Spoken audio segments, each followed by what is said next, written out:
आकाश news, खबरों की तह तक, खबरों की तह तक, खबरों की तह तक, खबरों की तह तक।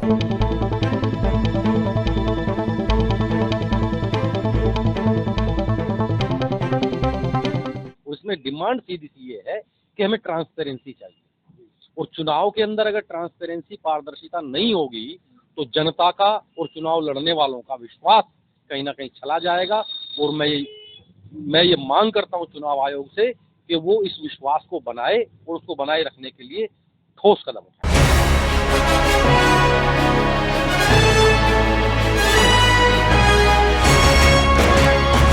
चुनाव के अंदर यदि पारदर्शिता नहीं होगी तो जनता का विश्वास टूटेगा, जनता के साथ और चुनाव लड़ने वालों के साथ धोखा होगा, लोकतंत्र की हत्या होती रहेगी।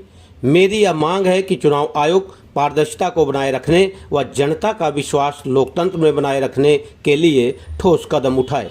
यह कहना है बुराड़ी ब्लॉक कांग्रेस कमेटी के अध्यक्ष रविंद्र त्यागी का। देश में चल रहे वोट चोरी के मुद्दे पर उन्होंने अपनी बात रखते हुए कहा कि हजारों साल के संघर्ष के बाद दुनिया में लोकतंत्र आया है। हमारे देश में संविधान ने हर किसी को स्वेच्छा से वोट करने की इजाज़त देता है। उन्होंने यह भी कहा कि हमारे नेता राहुल गांधी ने सबूतों के साथ वोट चोरी के मामले को पकड़ा है और जनता के सामने रखा है। अब चुनाव आयोग की जिम्मेदारी बनती है कि वह कैसे चुनाव में पारदर्शिता को स्थापित करता है। देखिए मौर्य जी, लोकतंत्र में सबसे बेसिक चीज है कि मेरा वोट जिसको मैं देना चाह रहा हूँ वहाँ सही जगह जाए और सही आदमी वोट डाले। मतदान का जो अधिकार है वो मैं पूरी दुनिया की बात कर रहा हूँ और देश की भी बात कर रहा हूँ।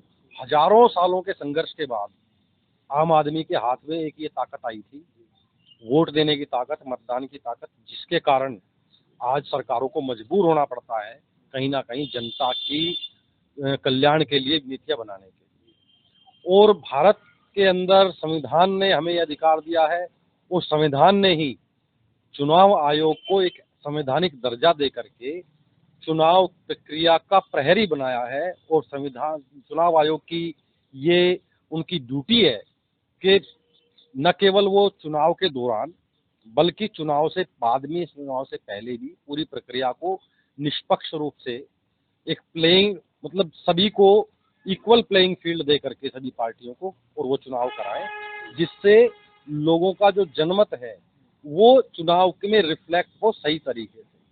लेकिन पिछले कुछ समय से देखने को मिल रहा था, कई राज्यों में देखने को मिला, जैसे हरियाणा की हम बात करते हैं, मध्य प्रदेश की हम बात करते हैं, महाराष्ट्र की हम बात करते हैं, जहां ग्राउंड पर आप जैसे रिपोर्टर्स भी खूब गए, हम लोग भी गए हैं, तो वहां पर माहौल कुछ और दिख रहा था। लेकिन जब डब्बे खुले, जब ईवीएम में वोट गिने गए, तो वहां माहौल बिल्कुल बदल गया।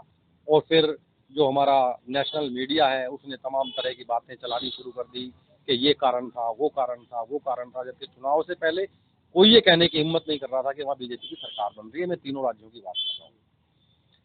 तो इसके पीछे कहीं ना कहीं एक बड़ी साजिश थी, और उस साजिश का पर्दाफाश करने के लिए ही राहुल गांधी जी और उनकी टीम ने पूरे 6 महीना मेहनत करी है।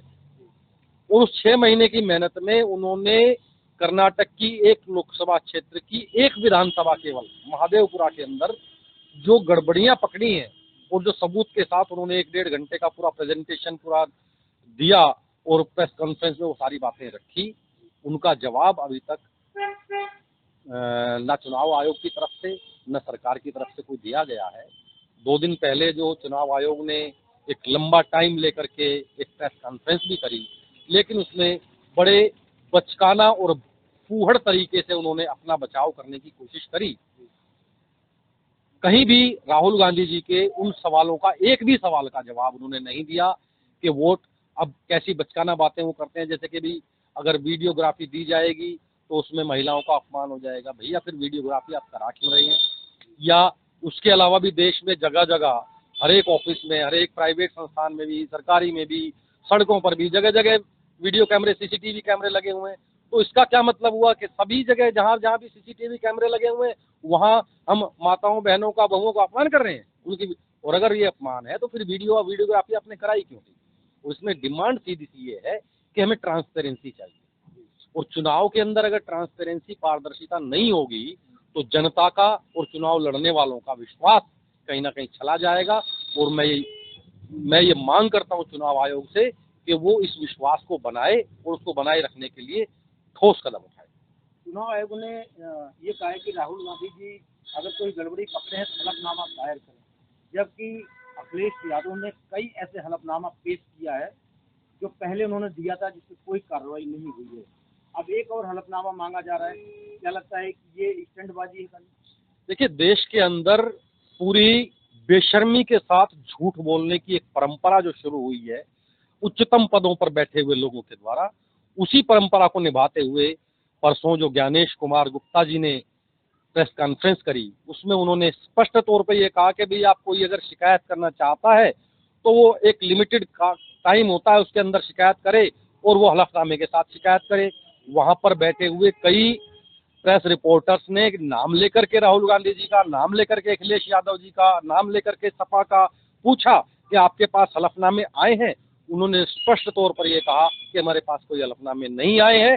और 1 घंटे बाद ही सपा के राष्ट्रीय अध्यक्ष अखिलेश यादव ने बहुत सारे हलफनामे और उनकी जो डिजिटल रसीद थी वो सामने रख दी।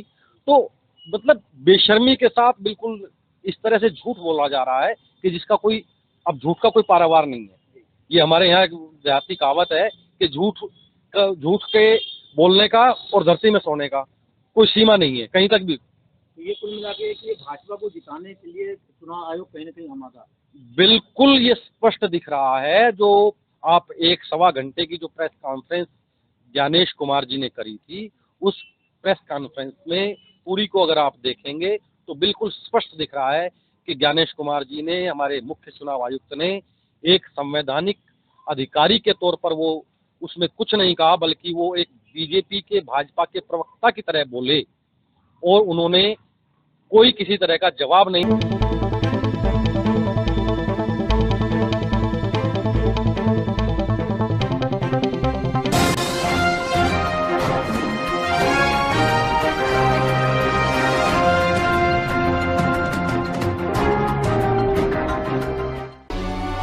आकाश न्यूज, खबरों की तह तक, खबरों की तह तक, खबरों की तह तक, खबरों की तह तक।